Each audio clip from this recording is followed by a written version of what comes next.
Kevin, you've talked, for a long time about this Worcester-Cambridge biomedical corridor, and Boston and Cambridge kind of anchoring one end, and Worcester being, and some spots in between would be Lexington or Framingham. But sometimes in Massachusetts we can be parochial, and especially in the Boston area, there's a sense of geography that Worcester's way out there, never mind a Springfield or Pittsfield.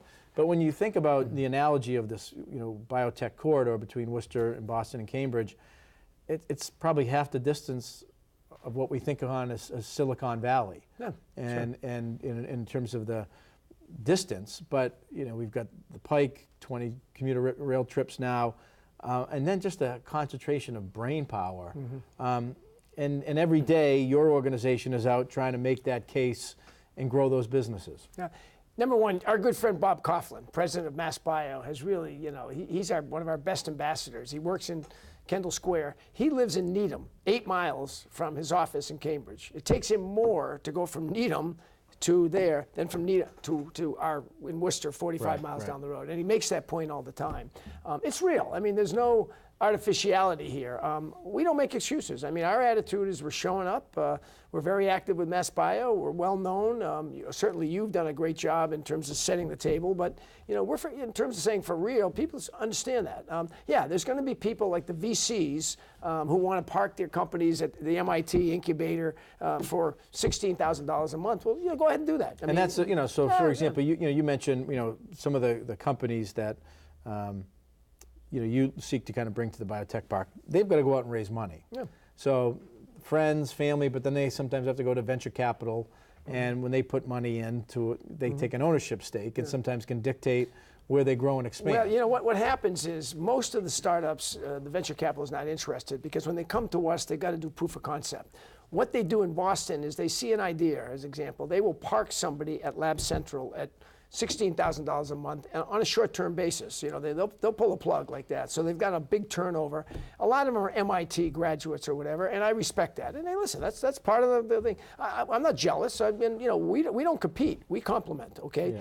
And I will tell you, more and more people from the Boston area, we know where they're coming from. They're coming to us because of the price, the service, the labs, the connection to the colleges and workforces, and also, we really work hard at service, Tim. And that's what you do. So these companies come to one of your 3 spaces. You've got state-of-the-art facilities, and this company can put the dollars that they raise into the research, into the staff, and they don't have to worry about the infrastructure. Put your money in your science. Let us take care of everything else. And I also, it's funny, a great story. The other day I had somebody I was touring through who was just showing, and I was saying, and all of a sudden when we left, they said, "You know everybody by first name."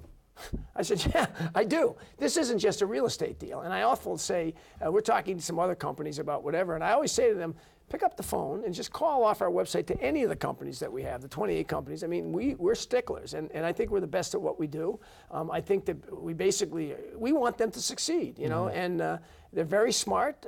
They need assistance. We do the shared equipment, the servicing, all of that stuff, and let them kind of prosper. And so I think people appreciate that. I mean, what we've done over at Barber Ave with the help of some of our companies investing, it's like night and day. We've got a beautiful facility over there. And you're on my board, so I'm going to have you over there for a tour. I mean, you'd be amazed at what we've done at Gateway, and the partnerships we've built with, with Jim Ceccaroni over there, or with WPI, or, Charlie Monahan, all of the people who are out there, and all the colleges and universities. I've had this week alone, Assumption, Holy Cross, WPI, and one other college. Getting a resume from them, and I pass them on to the various companies, and so that's an encouraging sign. I know you mentioned earlier you had before we got on air, a visit from the Dean College. Dean College, down in Franklin. We have kind of transformed at the Chamber our traditional business expo and conference as technologies kind of change how businesses market. We've turned the conference and the expo into this event we call Game Changers. And we've really, in the second year now, tried to highlight the individuals, people, and companies that are kind of changing not just the physical landscape, but the economy as we've become much more diverse. 30, 40 years ago, as you talked about, manufacturing was the dominant. It's still very important, 4th largest, but healthcare, higher ed, financial services have grown, and in that space, certainly life sciences and biotech. So we're going to have a panel moderated by Bob Coughlin that talks about big pharma, startups, and Worcester's biotech cluster, and We've got Bob Coughlin's going to be the moderator. Terrific, by the way. John Weaver, your Chief Operating Officer. right. Kamal Rashid, who runs the Job training workforce. Yeah. Biomanufacturing Education and Training Center at WPI. Stacy Chin, Oh, who's part terrific. of our Oh, yeah. Startup Worcester Yes, program and yeah. a Holy Cross grad. And Mike McDonald, who's the Site Director for Manufacturing Operations at AbbVie. So I'm going to talk about kind of next generation Yeah, here. Tim, that's a great panel, and I'm happy that my colleague is part of the future leadership. John Weaver's a really sharp guy. He handles all of our operational stuff on labs, and he does a great job at it. But I will tell you, I think that program is absolutely terrific. I went there last year, your first one. I was amazed at.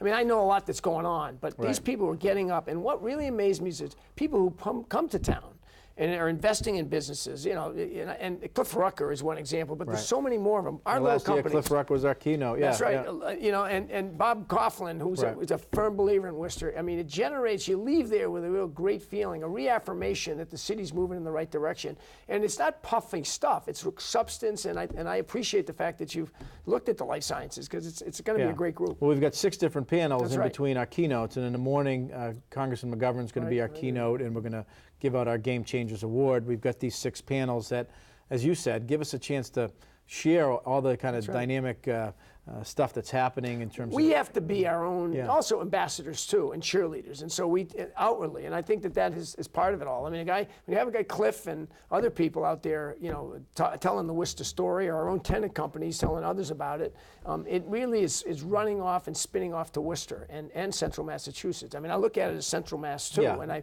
again, the delegation, all of them have done a great job of promoting and supporting us, and I think that's key. You mentioned the region. Our lunch keynote is Anthony Consigli, He's done a lot of work in Worcester. fourth-generation company out of Terrific guy. Milford, second largest construction company in Massachusetts, and he's doing a lot of the construction. He did our work at the old St. Vincent Hospital. He did our work at Gateway and did a wonderful job. He's a great guy to work with. He's got great subs, and we're very pleased with the work he's done. Good stuff.